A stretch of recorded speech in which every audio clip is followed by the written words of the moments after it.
Assalamualaikum warahmatullahi wabarakatuh. Kali ini kita akan membahas mengenai aplikasi matriks, khususnya matriks-matriks yang dapat dibalik atau yang memiliki inverse dalam menentukan solusi dari suatu sistem persamaan linear.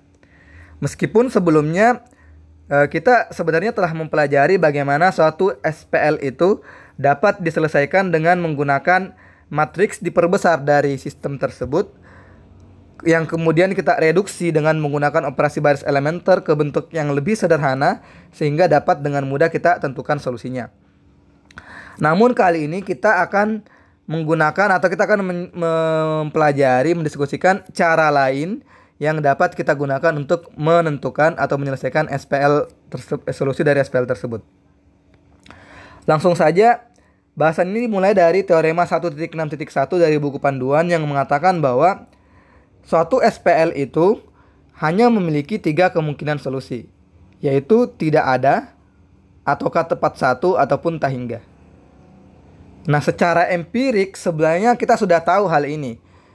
Dalam banyak kasus, kita dalam investigasi yang kita lakukan, kita telah mengetahui bahwa tentu ada SPL yang tidak memiliki solusi. Ada SPL yang memiliki satu solusi.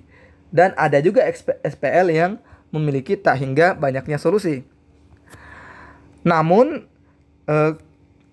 dalam kajian atau investigasi tersebut, kita belum menemukan bukti secara deduktif yang menjamin bahwa tidak ada kemungkinan lain selain 3 kemungkinan ini. Maka itu yang akan dimuat dalam pembuktian di teorema 1.6.1 ini. Nah, untuk membantu teman-teman memahami buktinya, terlebih dahulu saya mengingatkan kembali, misalkan SPL yang kita miliki itu adalah A11, X1, tambah dan seterusnya hingga A1N, XN sama dengan B1. Seterusnya hingga N1, X1, tambah dan seterusnya hingga ANN, XN. Ini sama dengan BN. Anggaplah ini yang SPL yang kita miliki. Nah, kita dapat menuliskan ulang SPL ini ke dalam bentuk perkalian matriks koefisien dari SPL dengan variabelnya. Jadi saya bisa tuliskan ini seperti ini. A11 hingga A1N, AN1 hingga ANN, dikali dengan X1 hingga XN, ya, dan menghasilkan B1 hingga BN seperti ini. Ini teman-teman kalau lakukan perkalian biasa, hasilnya akan persis seperti ini hasilnya. Ini A11X1, A11X1 tambah dan seterusnya hingga A1NXN dan menghasilkan baris pertama B1. Nah, matriks koefisien ini dapat kita simbolkan sebagai A. Kemudian matriks variabelnya kita simbolkan sebagai X.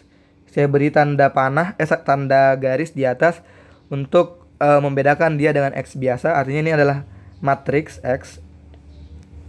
Kemudian matriks ini, matriks solusinya kita sebutkan sebagai B. Jadi A kali X itu sama dengan B.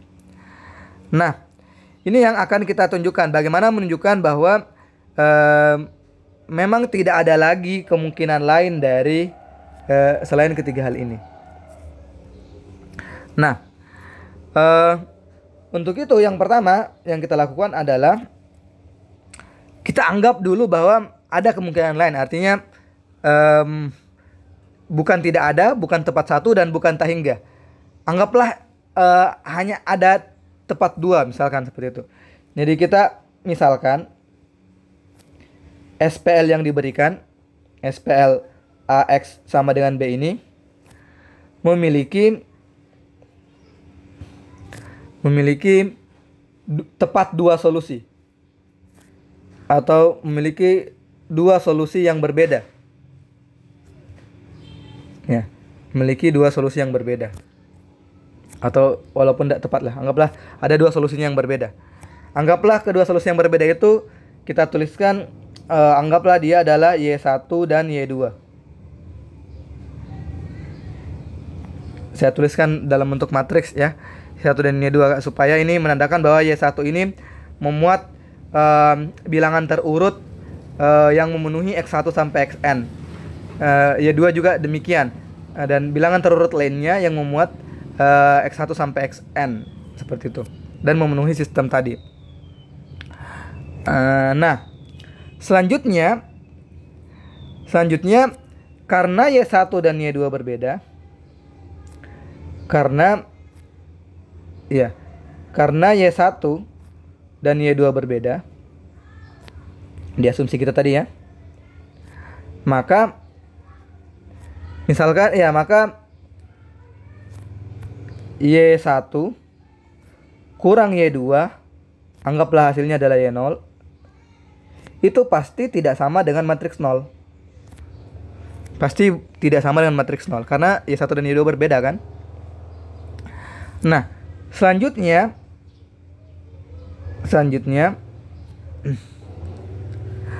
jika kita ingin menginvestigasi hasil dari AY0, saya kalikan ya. Selanjutnya AY0 itu dapat kita tuliskan sebagai ini, A kali Y1 kurang Y2 ya. Seperti ini. A kali Y1 kurang Y2. Kenapa? Karena Y0 sama dengan Y1 kurang Y2. Nah, bentuk ini dapat saya tuliskan seperti ini. A kali Y1 kurang A kali Y2. Kenapa? Karena pada perkalian matriks berlaku sifat distributif kiri dan juga distributif kanan, tapi dalam hal ini kita menggunakan sifat distributif kiri. Nah, selanjutnya A kali Y1 itu hasilnya adalah B. Kenapa hasilnya B? Karena Y1 adalah solusi. Tadi Y1 adalah solusi ya, Y1 dan Y2 adalah solusi. Jika dia solusi, jika digantikan ke X ini, maka tentu hasilnya tetap B. Maka A kali Y1 hasilnya adalah B. A kali Y2 juga hasilnya adalah B. B kurang B itu hasilnya adalah matriks 0. Berarti A kali Y0 itu hasilnya adalah matriks 0. Nah, selanjutnya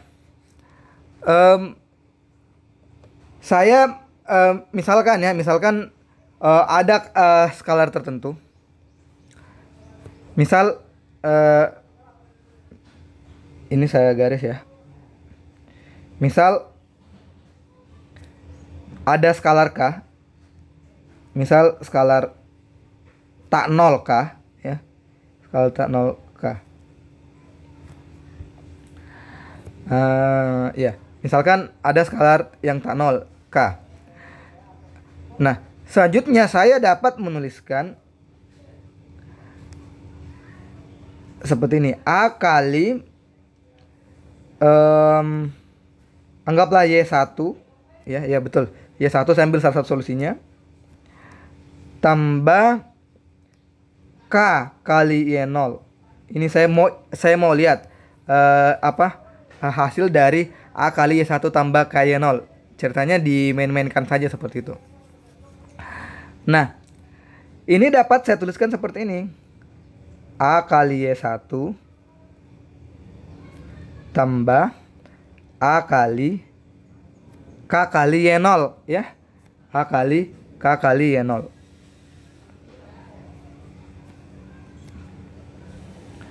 Nah, A kali Y1 itu hasilnya adalah B, karena Y1 adalah solusi.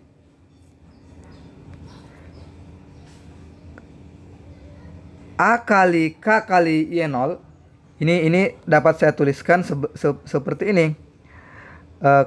K kali A kali Y0.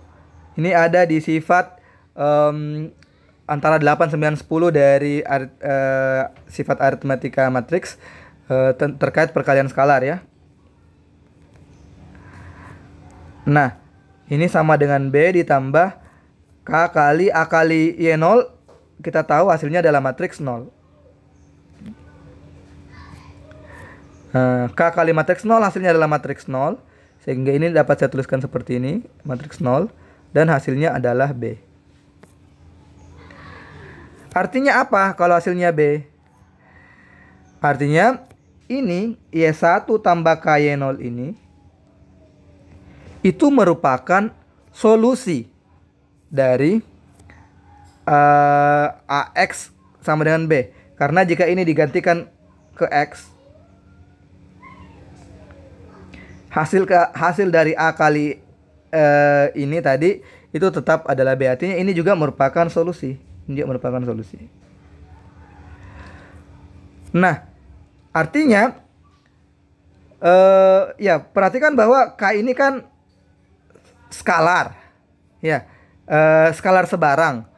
Jadi saya bisa menentukan atau membuat banyak solusi lagi lainnya, malah tak terhingga banyaknya, dengan mengganti nilai K ini dengan sebarang nilai. Jadi solusi saya ada Y1 tadi, ada Y2. Kemudian jika K-nya saya ganti dengan 1 misalkan, berarti ada Y1 tambah Y0. Kemudian anggaplah K-nya saya ganti dengan setengah, maka Y1 tambah 1/2 Y0 itu juga adalah solusi. Dan seterusnya, ada banyak sekali karena K-nya bersifat terbuka. K-nya adalah skalar sebarang. Artinya tentu jika sudah terdapat dua solusi yang berbeda dari sistem ini, maka dari sini kita lihat kita akan selalu bisa menemukan solusi lainnya yang mengandung skalar K. Artinya pasti dia memiliki tak terhingga banyaknya solusi. Terbukti.